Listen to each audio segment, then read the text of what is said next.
আসসালামু আলাইকুম বন্ধুরা, সবাই কেমন আছেন? তো আজকে আমি একজন বিশেষ কন্টেন্ট ক্রিয়েটর নিয়ে একটু কথা বলবো। তো কথাটা বলার উদ্দেশ্য হলো এটাই, আমি একজন ধ্বজভঙ্গ কন্টেন্ট ক্রিয়েটর। আর প্রথমত কথাটা বললাম এই জন্যেই, ধ্বজভঙ্গ কন্টেন্ট ক্রিয়েটর এই জন্যই বললাম কারণ আমরা বর্তমান যে লেভেলে আছি, ঠিক আছে, আমাদের যারা হাই লেভেলে আছে তারা মূলত এই যে বিষয়টি নিয়ে আমি কথা বলতেছি ওই বিষয়টি নিয়ে একটা মাতামাতি সৃষ্টি করে দিছি, ঠিক আছে। যেমন বয়স অফ সাইদ ভাইয়ের কথা বলতেছি, তিনি ভীষণভাবে অসুস্থ, যেমন লিভার ক্যান্সারে আক্রান্ত, তিনি প্রায় মৃত্যুশয্যায়। তো এই জায়গায় রাব্বি ভাই আছে, এলেক্স সবুজ আছে, বিলাল ভাই আছে, নাসা ভাই টিম আছে।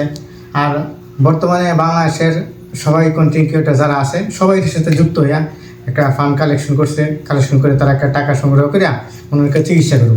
কিন্তু আমার প্রশ্ন হচ্ছে এটাই যে রাব্বি ভাই প্রায়ই বলতেছে যে আমি 7 দিনে 15 লক্ষ টাকা ইনভেস্টিং করছি।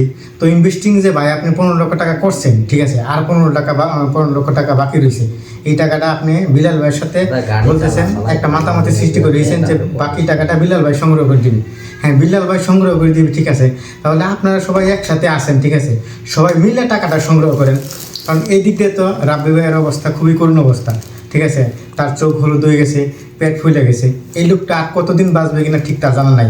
অথচ এই লোকটার বা বাহিরে নিয়ে চিকিৎসা করা হয় কিনা তাও কোনো নিশ্চয়তা নেই, ঠিক আছে। আপনারা টাকা নিয়ে মাতামাতি করতেছে, কে টাকা দিল কে টাকা দিল না, এলেক্স সবুজ আসছে কিনা বা এলেক্স সবুজ টাকা দিচ্ছে কিনা, ঠিক আছে, এলেক্স সবুজ আপনারা বয়কট করতেছেন। তো আসলে এই সমস্ত বিষয় না নিয়ে আপনারা যে সমস্ত টাকা উঠছে সেই সমস্ত টাকা দিয়ে তাদের একটা পাসপোর্ট করেন বা বাইরে নেওয়ার প্রয়োজন হলে তাদের বাইরে নিয়ে চিকিৎসা করেন।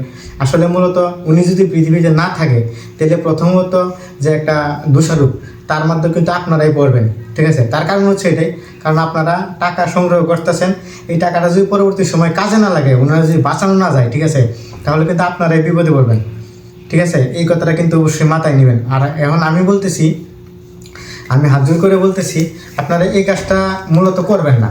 টাকা নিয়ে মাতামাতি কারোর সাথে আমরা কন্টেন্ট ক্রিয়েটর যারা আছে তারা নিয়ে ঝগড়া বিবাদ না সৃষ্টি করে আপনারা ওনারা চিকিৎসা করেন। ওনারা চিকিৎসা যদি আপনারা করতে পারেন, সুস্থ করতে পারেন, তবেই আপনারা সফলতা অর্জন করতে পারবেন। আর যদি উনি পৃথিবীতে না থাকে তাহলে এই দোষারোপের অবস্থা কিন্তু আপনারা থাকবেন। কথাটা কিন্তু মনে রাখবেন। আসসালামু আলাইকুম।